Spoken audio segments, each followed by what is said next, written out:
आणि या परंपरेला संत ज्ञानेश्वर महाराज, संत नामदेव महाराज, संत एकनाथ महाराज, संत तुकाराम महाराजांनी खरं तर आपल्या भक्ती परंपरेच्या पाठीमागून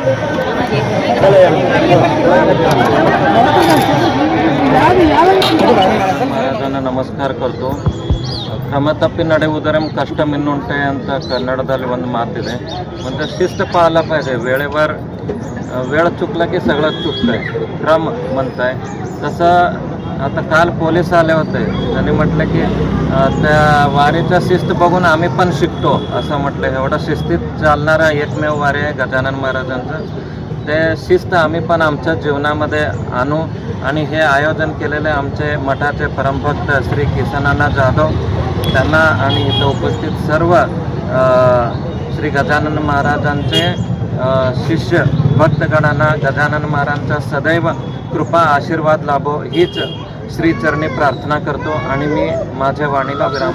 जिल्ह्यामध्ये गजानन महाराजांचं पालखीचं आगमन झालं आणि विशेष करून इतिहासामध्ये सर्वात पहिल्यांदाच आमच्या रामवाडी भागाला हे भाग्य लाभलेलं आहे की गजानन महाराजांचं पालखीचं पदस्पर्श आमच्या रामवाडी परिसरामध्ये झालेलं आहे. त्यामुळं आम्ही सर्व रामवाडीकर, सर्व प्रभाग 22चे सर्व भाविक भक्त या ठिकाणी गजानन महाराजांच्या चरणी लीन झालो आणि त्यांचं स्वागत केलं आहे.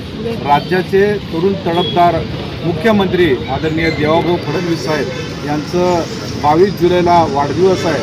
त्याचं देखील औचित्य साधून गजानन महाराजांच्या पालखीच्या सर्व भाविकांना, वारकऱ्यांना या ठिकाणी आमच्या शहराच्या अध्यक्षा रोहिणीताई तडवळकर असतील, उपमहापौर ज्ञानेश्वरताई देवकर असतील, स्थायी समितीच्या चेअरमन रणजिताताई साकोते असतील, आपल्या बसारोड मठाचे स्वामीजी बसारोड अप्पा स्वामीजी असतील आणि या ठिकाणी उपस्थित असलेले सरगोशी पोलीस स्टेशनचे पोलीस निरीक्षक गजासाहेब, आमच्या भागाच्या सहकारी नगरसेविका चैत्रताई गायकवाड, लक्ष्मीताई नडगिरे, युवा सहकारी शिवराज गायकवाड आणि अंबिकाताई गायकवाड, नागेशांना गायकवाड, आमच्या इच्छाभगवंताच्या परिवाराच्या वतीनं सर्व भक्तांचं या ठिकाणी मनापासून आम्ही स्वागत करतो. आणि आमचं परम भाग्य आहे की गजानन महाराजांच्या पालखीचं सेवा करण्याची एक भक्त म्हणून आम्हाला संधी मिळालं. त्याबद्दल मी या भागाचा सदस्य नात्यानं आभार व्यक्त करतो. धन्यवाद.